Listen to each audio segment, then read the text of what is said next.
Welcome आपका उस show में जिसका नाम है मुझे लगता है कि बहुत दिनों से मैंने गाने से कोई एपिसोड शुरू नहीं किया, तो मेरे ख्याल से गाने से शुरू करते हैं। क्या खांसी हो रही है तुम्हें? नहीं। हाँ, ओके, ऑलराइट। गाओ। आप गाओगे? तो क्या मेरे पिताजी आ रहे हैं? मैं ही गा रहा हूँ यहाँ पे। शुरू करते हैं एपिसोड। ओके। मैंने पूछा चांद से कि देखा है कहीं मेरे यार सा। क्या एक मिनट नेहा, ये क्या हो क्या रहा है यार? मैं जब भी गाने से शुरू करता हूँ, मैंने देखा तुम इस तरह से अजीब अजीब फेसेस बनाती हो और मुस्कुराती हो यहाँ पे खड़े होके। सर, कभी आप ऐसे ऐसे ऐसे ऐसे गाते तो मेरा एक्सप्रेशन तुम्हें समझ क्या है गाने की? क्लासिकल सीख रहा हूँ मैं इन दिनों, और वो भी कमाल का। बैठो, मैं आज तुम्हें क्लासिकल बताता हूँ। बैठो बैठो बैठो तुम वहां पे। कवित्री तो नहीं बन पाओगे, लेकिन कवियों की जगह बैठो तो सही। All the best to me. Band classical है, संभाल लेना थोड़ा। हाँ, 1 2 3 4। मोरे सैया तो है परदेस, मैं का करूं सावन को। मोरे सैया तो है परदेस, मैं का करूं सावन को। सुना लागे सजन बिना दे, मैं ढूंढूं साजन को। मोरे सैया प्यारे प्यारे प्यारे प्यारे, घर बिना लगे नहीं मारा जिया रे। ओ घर बिना लगे नहीं मारा जिया रे। नैनों ने खारी कैसा जादू किया रे। प्यारे प्यारे प्यारे प्यारे, थारो बिना लगे नहीं मारा जिया रे। ओ थारो बिना लगे नहीं मारा जिया रे। गगरे गगरे गगरे धनी धनी रे धा, मम ग मम ग मम ग मगरे गरे धा, निरे गरे गम गरे गम बम गम गरे गम बम निध मम गरे बम गरे था। थारो बिना मोहे चैन नावे, धक धक धक मारा जी घबरावे। थारो बिना मोहे चैन नावे, धक धक धक मारा जी घबरावे। बोले बसूरिया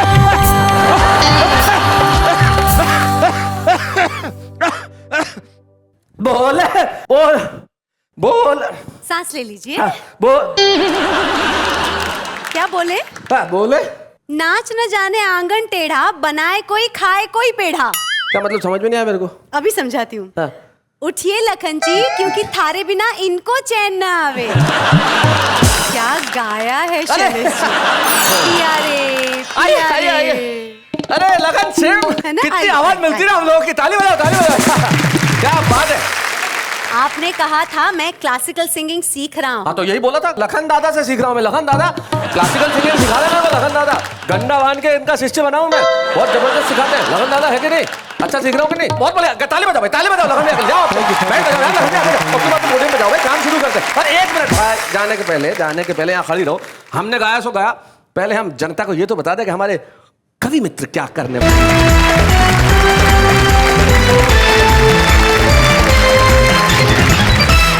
क्या दृश्य है। ऐसा नहीं लग रहा जैसे कोई लड़का लड़की देखने किसी के घर गया हो। मान लीजिए चिराग जैन ये लड़की देखने किसी के घर गया, मम्मी पापा दोनों साथ में हैं और साथ में अपने फूफा जी को भी लाए हैं और लड़कियां तैयार हैं। अब देखते हैं कि ये लड़की पसंद आती है कि नहीं परिवार को। एक मिनट। हाँ। लड़की को भी तो परिवार पसंद आना चाहिए। ये परिवार पसंद नहीं आएगा। ऐसा परिवार कहाँ होगा देश में जहाँ पे फूफा हंसी के मामले में दुनिया का बादशाह है, बवंडर नाम का ससुर है, किरण दुबे नाम की सास है जो मीठा मीठा गाती है, और चिराग जैन नाम का लड़का है जो अभी से हास्य कविताएं कर रहा है। ऐसा परिवार कहीं मिलेगा? जरा तालियां बजाइए इस परिवार के लिए। क्या बात है। आपको लड़की पसंद आए कि नहीं आए, लेकिन आपको हमारा एक काम करना पड़ेगा भाई। हमारे खास मेहमान हमारे बीच में हैं, उन्हें खुश करना बड़ा जरूरी है। तभी ये रिश्ता तय हो पाएगा। उनका नाम है चमन लाल उखड़ा। जरा तालियां बजाइए चमन लाल उखड़ा जी की। आइए।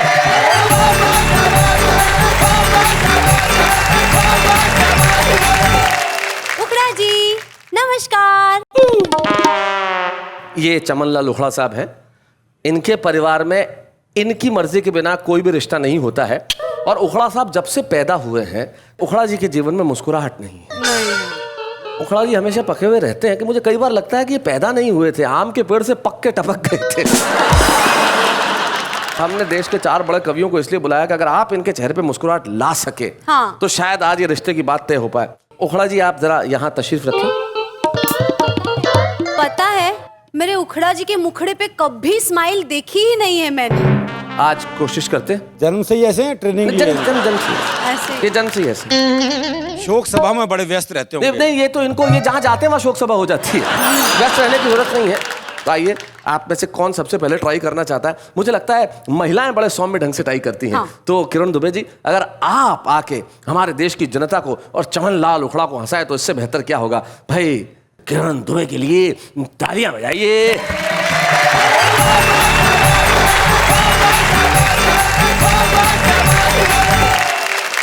तेरी आँखों के सिवा दुनिया में रखा क्या है? क्या बात है फूफा जी?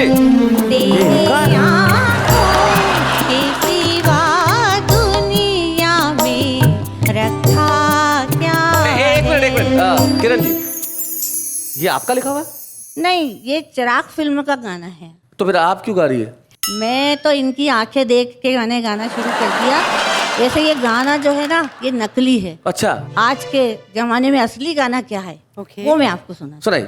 चलिए।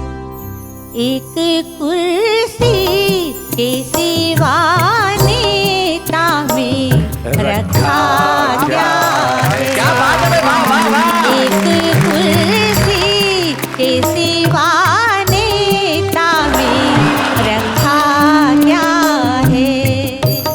माला वोटों की जपे कर्मों से अब ना डरे।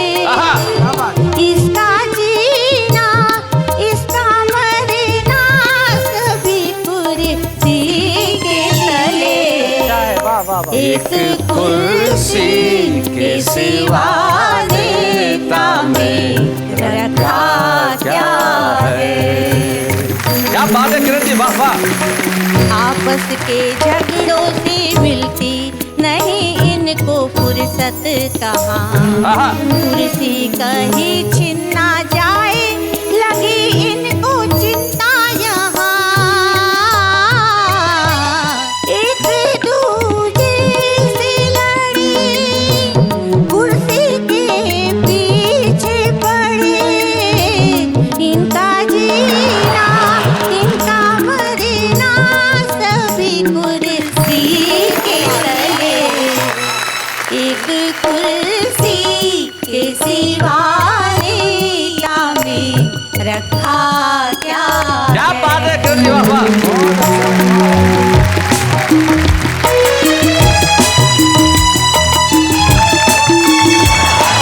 पल पल में दल को बदलने की इनकी तो आदत बुरी। किसको गिराए और किसको उठाए ये फितरत बुरी। क्या बात? एक दूजे से मिले मिलके दल दल में घिरे। इनका जीना इनका मरना सभी कुर्सी के तले। एक कुर्सी के सिवा नेता में रखा क्या है? क्या बात है, बहुत अच्छा, बहुत अच्छा, बहुत अच्छा, बहुत अच्छा, बहुत अच्छा। किरण जी, सबसे पहली बात तो ये कि मैं आपको इस चीज के लिए विशेष धन्यवाद देना चाहूंगा कि आपने यहाँ स्टूडियो में हम सबको हंसाया ये कह के कि एक कुर्सी के सिवा नेता में रखा क्या है, लेकिन इस कुर्सी में जो रखा है वो नहीं हंसा, अफसोस। उखड़ा जी के जीवन में मुस्कुराहट नहीं। लेकिन हमारे पास एक बवंडर है जो इंदौर से आया है और ये हास्य का बवंडर हम बुलाते हैं माइक पे सुरेश बवंडर। स्वागत है।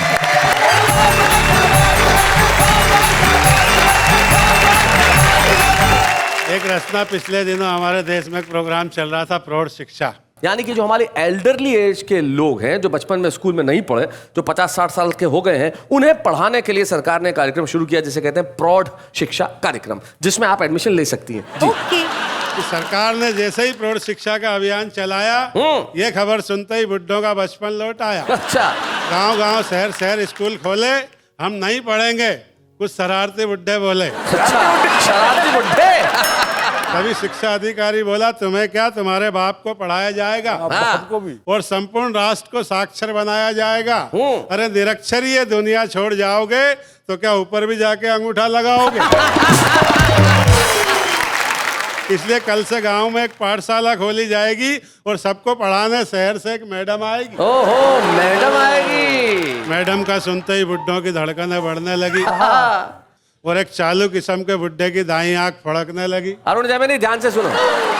मुस्कुराते हुए पड़ोसी बुड्ढे से बोला, यार बड़ा मजा आएगा जब मैडम पढ़ाएगी, बचपन तो बचपन, हमारी जवानी भी लौट आएगी। सारे बुड्ढे हसीन सपनों में खो जाने लगे और सबको माधुरी के सपने आने लगे। ओए होए। तो सज सवर के 60 साल का ये बालक पढ़ने को चला। बालक। उसका ये उतावलापन अम्मा जी को खला। पड़ोसन से बोली, देखो इस बुड्ढे की चाल में क्या बागपन छाया है और पढ़ना जरूरी है, इसे 60 साल में समझ आया।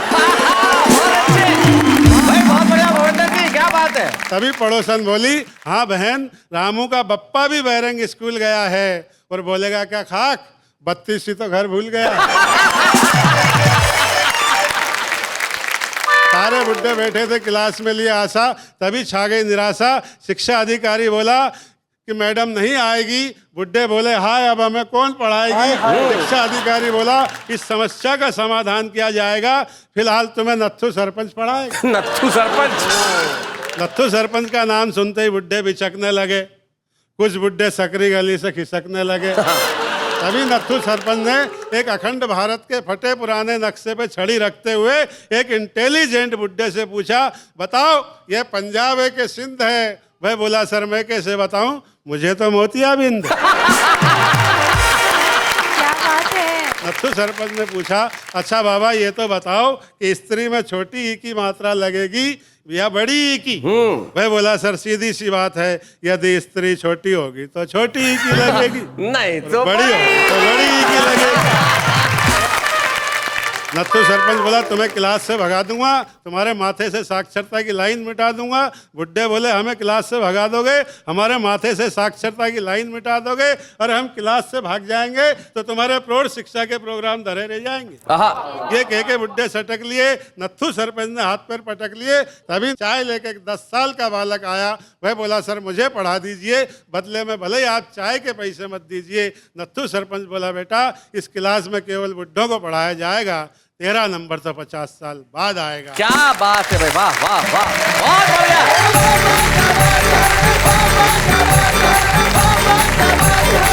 क्या बात है सुरेश बवंडर साहब, आपने बहुत बहुत बढ़िया रचना पढ़ी। लेकिन आपकी इस खूबसूरत कविता के बाद भी देश हंसा, जनता हंसी, लेकिन अफसोस, एक बाप अपनी बेटी को लेकर रेलवे स्टेशन गया। बेटी उसे छोड़ने आई थी। बाप गले मिल के बेटी को बड़ा उसको कह रहा था कि नहीं नहीं बेटा चिंता मत करना, मैं जल्दी वापस लौट आऊँगा। उसका माथा चूम रहा था तो एक जवान लड़का, उसने कहा, अंकल जी ट्रेन निकल जाएगी, आप ट्रेन पकड़ो, ये काम मैं कर लूँगा। तो जीवन में जब जवान इतने इंटेलिजेंट होने लगे, तब मुझे लगता है कि चिराग जैन यहाँ आके शायद आपको तो हंसाएंगे ही, उखड़ा जी के चेहरे पे भी मुस्कुराहट लेके आए। चिराग जैन, जोरदार तालियों के साथ।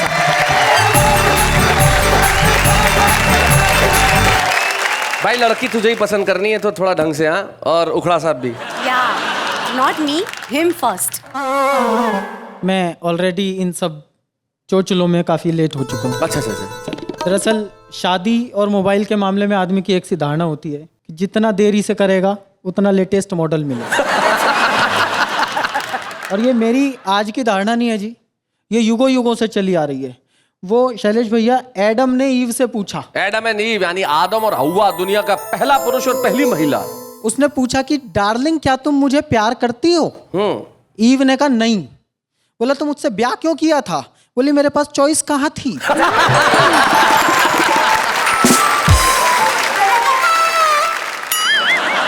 मैं भाई साहब को एक बार फिर से प्रणाम कर देता। तुम अपना काम करो। वो दरअसल क्या है जी, मेरे को तो आज ये इनके जो हेयर स्टाइल वगैरह भी है नरभक्षी से लग रहे हैं। नरभक्षियों में भी स्थिति ऐसी है जी। नरभक्षी जो आदमी खा जाते हैं वो, ये आज कभी खाने बैठे हैं। नरभक्षियों की स्थिति ऐसी है, वो एक नरभक्षी अपने बेटे के साथ शिकार पे गया। अच्छा। तो सामने से एक पतली दुबली सी लड़की आ रही थी, तो बेटे ने कहा पापा इसे खा लें? बोले नहीं बेटा, इससे पेट नहीं भरेगा। अच्छा। कुछ है तो है नहीं इसमें। बेटा बेचारा चुप हो गया। थोड़ी आगे गया, एक बहुत ही मोटी आ रही थी, उन्होंने कहा पापा इसे खा लें? बोले इतना खाएगा कोलेस्ट्रॉल बढ़ जाएगा, डॉक्टर के पास जाना पड़ेगा। अच्छा। और आगे गए, नेहा जी जैसी कोई आ रही थी। अच्छा। नेहा जी जैसी आ रही थी, तो बेटे ने कहा पापा इसे तो खा लें? बोले बेटा आज इसे घर लेके चलेंगे, तेरी मम्मी को खाएंगे।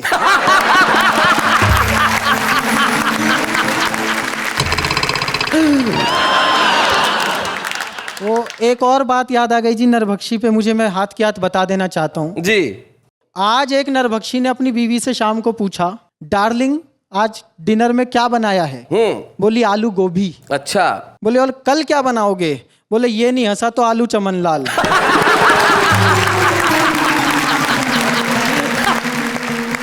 अच्छा, ये स्थिति केवल पुरुषों के साथ नहीं है, महिलाओं के साथ भी बराबर की स्थिति है। वो मुझे याद है, एक आदमी की लॉटरी निकल गई, उसने अपनी बीवी को फोन किया खुश होके। अच्छा। बोला जानू क्या तुम मेरे साथ पेरिस चलना पसंद करोगी? बोली वो तो ठीक है जानू, लेकिन मैं अपने पति को क्या बताऊंगी?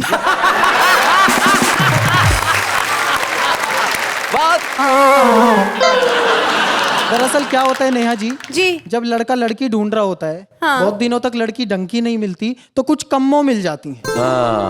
हर आदमी की जिंदगी में ऐसी कुछ कम्मो होती हैं जी जी। शादी के बाद जब वो कम्मो मार्केट में बीवी के साथ मिल जाए, हाँ, मतलब आपके साथ बीवी और सामने कम्मो आ जाए, उस स्थिति पर मेरा एक गीत है शैलेश भैया। सुनाइए। कम्मो मिल गई बीच बाजार, बीवी लड़ने को तैयार। कम्मो मिल गई बीच बाजार, बीवी लड़ने को तैयार। बीवी लड़ने को तैयार, बीवी लड़ने को तैयार। कम्मो मिल गई बीच बाजार, बीवी लड़ने को तैयार। ऐसी मिली घड़ी भर कम्मो खड़ी हो गई थाट। बीवी मुँह फेरे लेटी है, घर के रहे न घाट। हम पे पड़ी उतरफा मार, कम्मो मिल गई बीच बाजार। कम्मो मिल गई बीच बाजार, बीवी लड़ने को तैयार। कम्मो मिल गई बीच बाजार, बीवी लड़ने को तैयार। लड़ने को तैयार, बीवी लड़ने को तैयार। कम्मो ने मुस्का कर देखा, बीवी हो गई ढोल। 4 दिनों से बोल रही ना मुंह से मीठो बोल। कम्मो ही बढ़िया थी यार, बीवी लड़ने को तैयार। कम्मो ही बढ़िया थी यार, बीवी लड़ने को तैयार। कम्मो मिल गई बीच बाजार, बीवी लड़ने को तैयार। हाल चाल तक पूछ न पाए, मुफ्त हुए बदनाम। कम्मो छूटी बीवी रूठी, माया मिली न राम। घर से शुरू हो गई वार, बीवी लड़ने को तैयार। कम्मो मिल गई बीच बाजार, बीवी लड़ने को तैयार।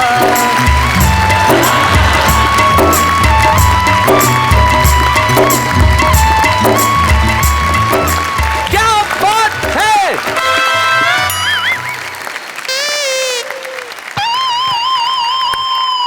भाई वाह वाह वाह चिराग, क्या बात है, बहुत बढ़िया। जब दुश्मन देश छोटी छोटी मिसाइलों से अगर न मरे तो परमाणु बम लेके आना चाहिए, और हमारे पास हास्य का एक परमाणु बम है जो हरियाणा से आता है और नाम उनका अरुण जैमिनी है।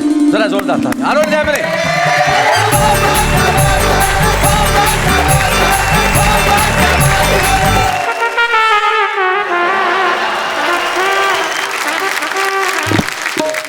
ये क्या किया आपने? ये गेंडा कहाँ से लाए हो आप?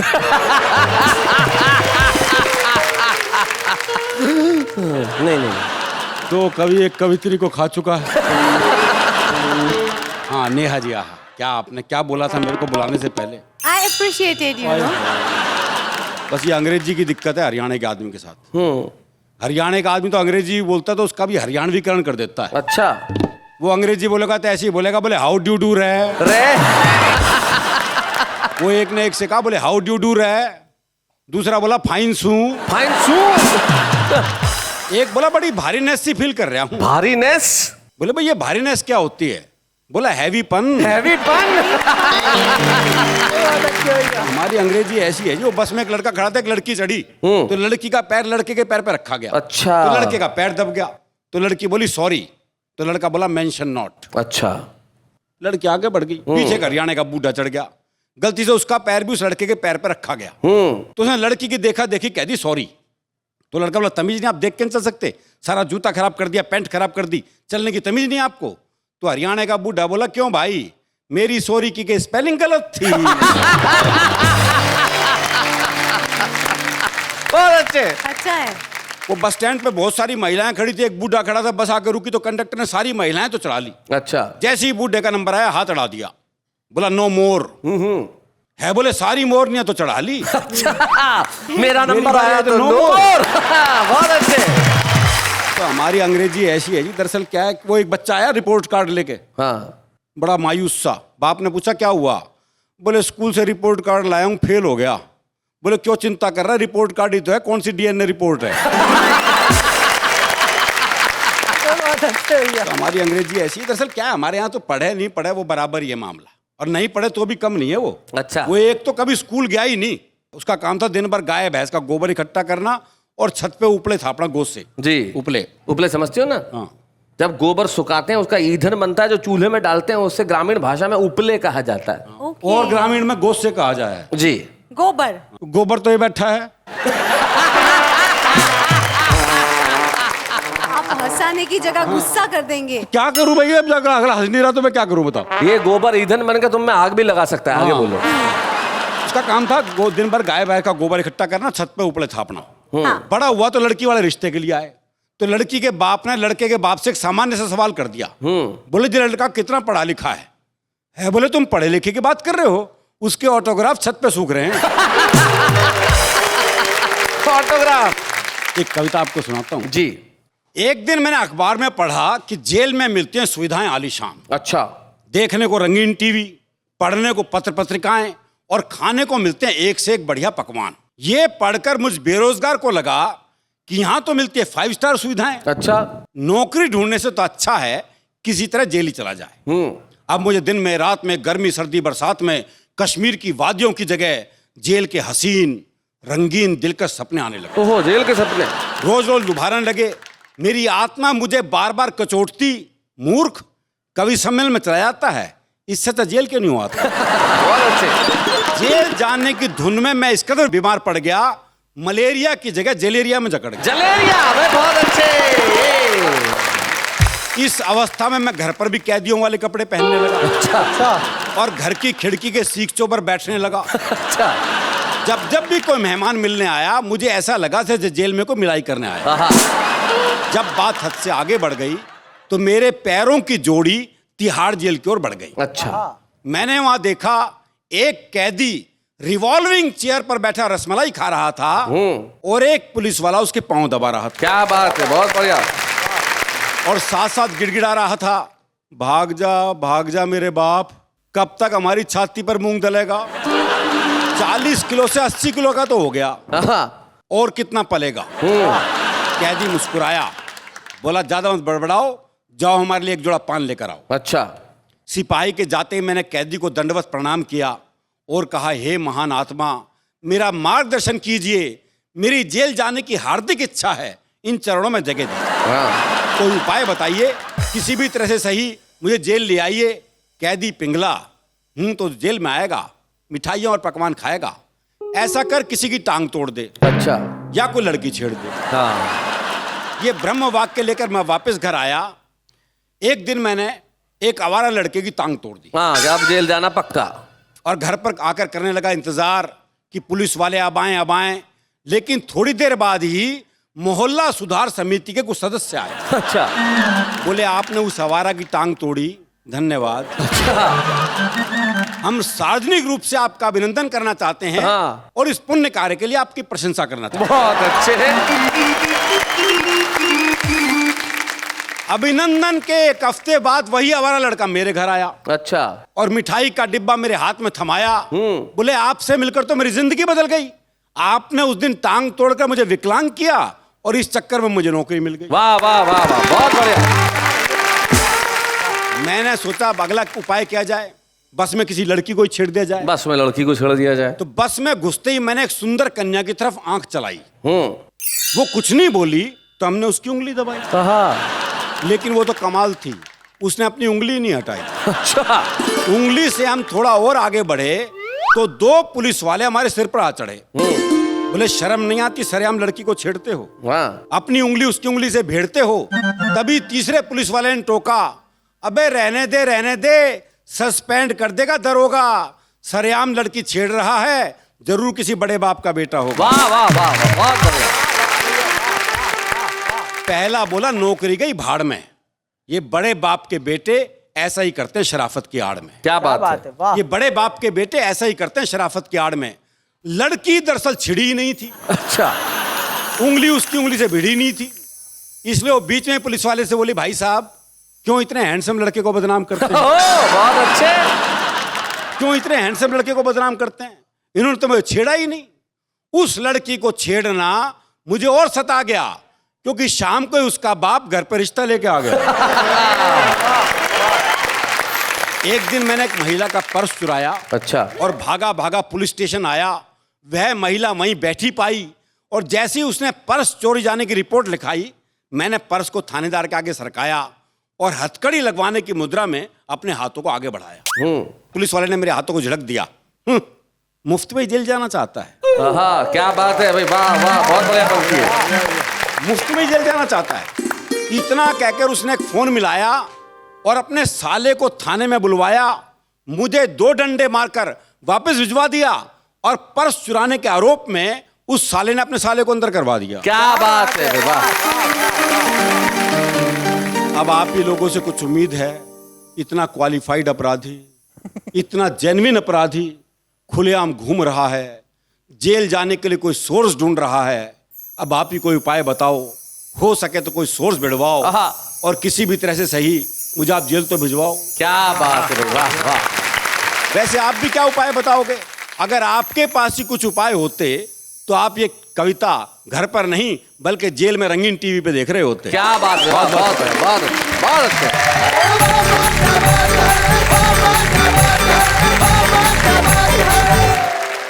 जेल का हाल ऐसा ही होता है। जेल में आदमी गिरफ्तार होने की मंशा, एक आदमी दौड़ा दौड़ा पुलिस स्टेशन आया, पुलिस को मेरे को गिरफ्तार कर लो, मुझे गिरफ्तार कर लो, मैंने अपनी बीवी को लकड़ी से मारा। तो बोले क्या मर गई? बोले मर नहीं गई, बच गई, पीछे आ रही है, मुझे गिरफ्तार कर लो।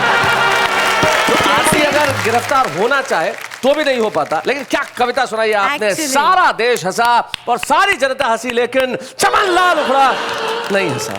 अरुण जी, अर्ज किया है आहा आपने की इतनी अच्छी शायरी, आहा, हंसी इसकी मायरी, अंकल बोले हाय हाय री।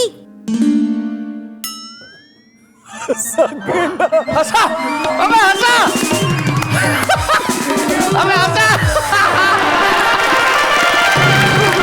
अबे हंसा, अरे बधाई हो, अरे बधाई हो, बधाई हो, हंसा, अरे हंस गया, हंस गया, आइए, क्या बात है, क्या बात है। माफ कीजिएगा कि हमने आपको कहाँ फंसा दिया। देश के बड़े बड़े दिग्गज जो लोग कर सके, 2 कौड़ी की शायरी ने आपको हंसा दिया। लेकिन माफ कीजिएगा, शायरी होती है, कविता होती है। जिंदगी में सबसे ज्यादा जरूरी है कि हम हंसें, चाहे जिस तरह से भी हंसे, हंसी आना आवश्यक है। इन्होंने आपको हंसाया, इनकी कविता ने आपको हंसाया, इससे बेहतर क्या हो सकता है। इससे हम आपको यह साबित करना चाहते हैं कि हम हर शख्स को करते हैं हंसाने का काम। लेकिन इस वक्त एक अल्पविराम।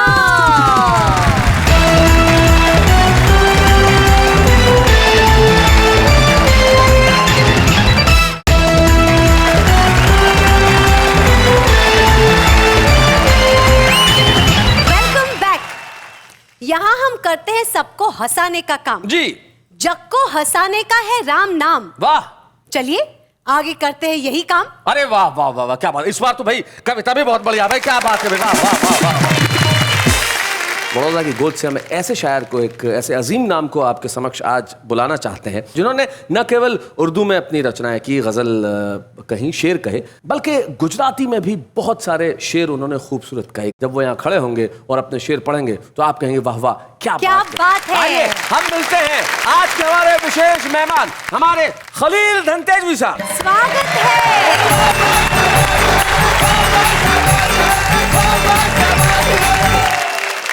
चार हल्की फुल्की प्यार बनती है कि जी अता हो। हर घड़ी हर पल नया अंदाज दिखलाती अदा, हर घड़ी हर पल नया अंदाज दिखलाती अदा, गुनगुनाती मुस्कुराती झूमती गाती अदा। और इस अदा पर हम खलील अब कैसे पहचाने उन्हें, चाल में पंजाबियत बातों में गुजराती अदा। क्या बात है। चाल मिश्रा और सुनिए कि जी सर। चोट पर चोट सही, मुंह से कुछ कहा ही नहीं। वाह। चोट पर चोट सही, मुंह से कुछ कहा ही नहीं। हाँ, मगर ये न समझना कि दिल दुखा ही नहीं। क्या बात है, वाह वाह, बहुत अच्छा। चोट पर चोट सही, वाह वाह वाह वाह। जो हुआ वो किसी अखबार में छपा ही नहीं, और जो छप गया ऐसा तो कुछ हुआ ही नहीं। क्या बात है भाई, वाह, बहुत बढ़िया खलील साहब, क्या बात। कभी हंसा के गया और कभी रुला के गया, गरज के वो मुझे हर तरह आजमा के गया। वाह। कभी हंसा के गया फिर कभी रुला के गया, गरज के वो मुझे हर तरह आजमा के गया। मैं अपने मुंह से बड़ी बात तो नहीं करता, यहाँ का जिल्ले इलाही भी घर पे आके गया। क्या बात है। मैं अपने मुंह से बड़ी बात तो नहीं करता। और गजब तो ये कि उजालों की सल्तनत वाला, गजब तो ये कि उजालों की सल्तनत वाला, उजालों की सल्तनत वाला मेरे चिराग से अपना दिया जला के गया। क्या बात। गजब तो ये कि उजालों की सल्तनत बहुत वाला। अच्छे। गजल के चंद शेर देखे, एक ने बोला जोर से बोलो, दूजा बोला धीरे बोल। एक ने बोला जोर से बोलो, दूजा बोला धीरे बोल। फिर मुझको समझाने आया पूरा टोला, धीरे बोल। रात का सन्नाटा कहता है परी उतरने वाली है। वाह। रात का सन्नाटा कहता है परी उतरने वाली है। हो सकता है यहीं पे उतरे उड़न खटोला, धीरे बोल। हो सकता है यहीं पे उतरे, हो सकता है यहीं पे उतरे उड़न खटोला, धीरे बोल। और आंधी भी कुछ दूर हवा का भेस बदल कर बैठी है। आंधी भी कुछ दूर हवा का भेस बदल कर बैठी है। तू क्या जाने किसने पहना किसका चोला, धीरे बोल। तू क्या जाने किसने पहना किसका चोला, धीरे बोल। और देख हवा का झोंका है या सचमुच कोई आया है। देख हवा का झोंका है या सचमुच कोई आया है। देख किसी ने दरवाजे का जिस्म टटोला, धीरे बोल। किसी ने दरवाजे का जिस्म टटोला, धीरे बोल। और धीरे से कहता हूँ धीरे बोल मगर सुनता ही नहीं। अच्छा। धीरे से कहता हूँ धीरे बोल मगर सुनता ही नहीं। आखिर मैं भी चिल्लाया और जोर से बोला, धीरे बोल। क्या बात है, बहुत बढ़िया शेर है। और एक गजल के कहना है कि क्या हुआ अगर जागने की ठान ली और सो गए। क्या हुआ अगर जागने की ठान ली और सो गए, नींद अपनी थी उसे पहचान ली और सो गए। और घर का दरवाजा खुला था सो खुला ही रह गया, हमने बेफिक्री की चादर तान ली और सो गए। क्या बात है। कितनी अच्छी रत जगह की रात आई थी मगर, कितनी अच्छी रत जगह की रात आई थी मगर, हमने तन्हाई की नीयत जान ली और सो गए। क्या बात है। कितनी अच्छी रत जगह, और सो गए। और एक दो बोसे हवा में बेचकर उनकी तरफ, एक दो बोसे हवा में बेचकर उनकी तरफ, उनसे हमने हल्की सी मुस्कान ली और सो गए। क्या बात है। और रात जागोगे तो दिन में टूट जाओगे खलील, रात जागोगे तो दिन में टूट जाओगे खलील। रात जागोगे तो दिन में टूट जाओगे खलील। बात सच्ची थी सो हमने मान ली और सो गए। क्या बात है। और सो गए। चंद शेर जी, उसका क्या। दिल तो आखिर दिल ही ठहरा, कहीं भी भटके उसका क्या। दिल तो आखिर दिल ही ठहरा। दिल तो आखिर दिल ही ठहरा, कहीं भी भटके उसका क्या। उसका क्या। और शहर में मेरी बदनामी के होंगे चर्चे, उसका क्या। उसका क्या। क्या बात है। और तुमने तो रो रो के दुपट्टे पानी पानी कर डाले। तुमने तो रो रो के दुपट्टे पानी पानी कर डाले, और हम भी दिल को थाम के रोए चुपके चुपके, उसका क्या। क्या बात है। सुबह की सारी किरणें उसने अपने नाम पे लिखवा ली। अच्छा। सुबह की सारी किरणें उसने अपने नाम पे लिखवा ली। हम भी सारी रात गए तक जागते बैठे, उसका क्या। और तूने जिनके नाम बताए वो तो खैर ऐसे ही थे। तूने जिनके नाम बताए वो तो खैर ऐसे ही थे। कुछ लोगों ने तेरे हाथ में पत्थर देखे, उसका क्या। और सबको हमारा रहन सहन और खाना पीना दिखता है। सबको हमारा रहन सहन और खाना पीना दिखता है। सबको हमारा रहन सहन और खाना पीना दिखता है, अरे हमने अपने कच्चे पक्के सपने बेचे, उसका क्या। भाई वाह वाह, बहुत बढ़िया, क्या शेर है भाई, वाह वाह। खलील साहब, आपकी उर्दू हिंदी पे पकड़ है।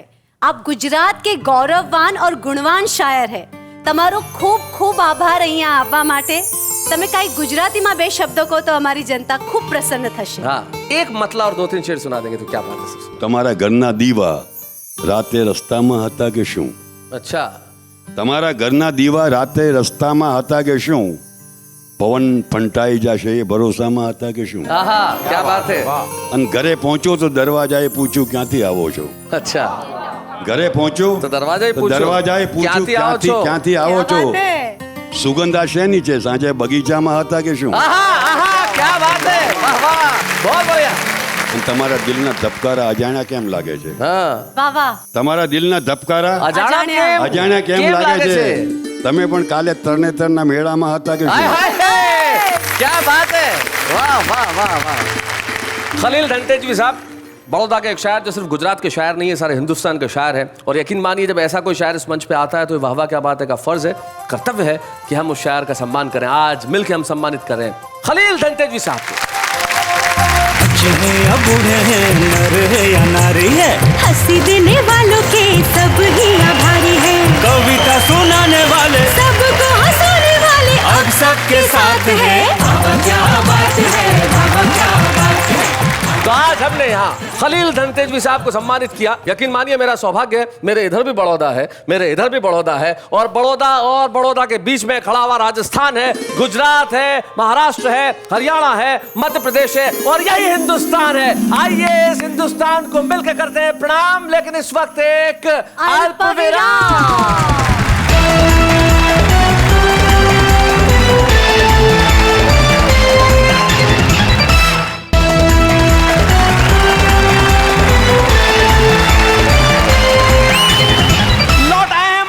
जिसका नाम है वाह वाह क्या बात है।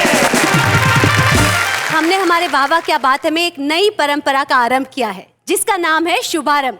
तो इस परंपरा को आज आगे बढ़ाते हुए हम बुला रहे हैं दुर्गेश दुबे जी को।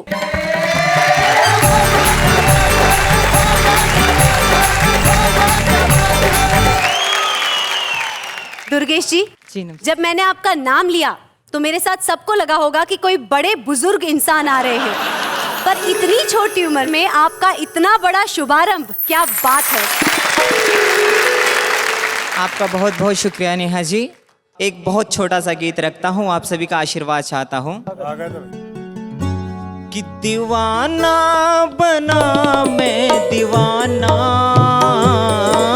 दीवाना बना मैं दीवाना, वो पहली नजर में नजर का मिलाना, वो पहली नजर में नजर का मिलाना, तेरा मुस्कुरा के वो पल के झुकाना, मेरे पूछने पर तेरा कुछ न कहना, मेरे पूछने पर तेरा कुछ न कहना, मुझे भाग गया तेरा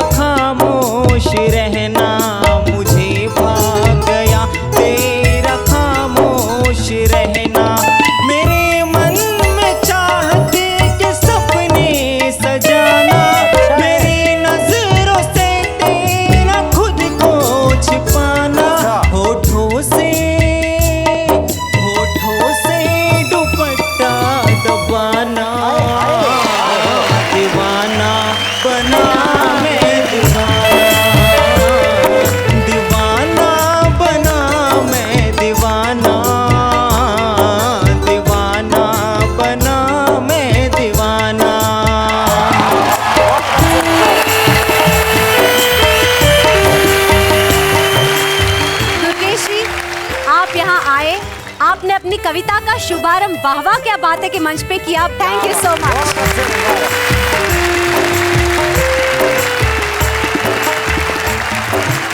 तो यकीन मानिए, मेरा ख्याल से वाराणसी के रहने वाले दुर्गेश दुबे जो इस वक्त यहाँ आके कविता पढ़ के गए, उनके मन में जितनी खुशी होगी उससे बयान नहीं किया जा सकता। दुनिया में कुछ चीजें ऐसी होती है जिनकी गिनती हो नहीं सकती, और कुछ चीजें ऐसी होती है जिनकी गिनती की नहीं जानी चाहिए।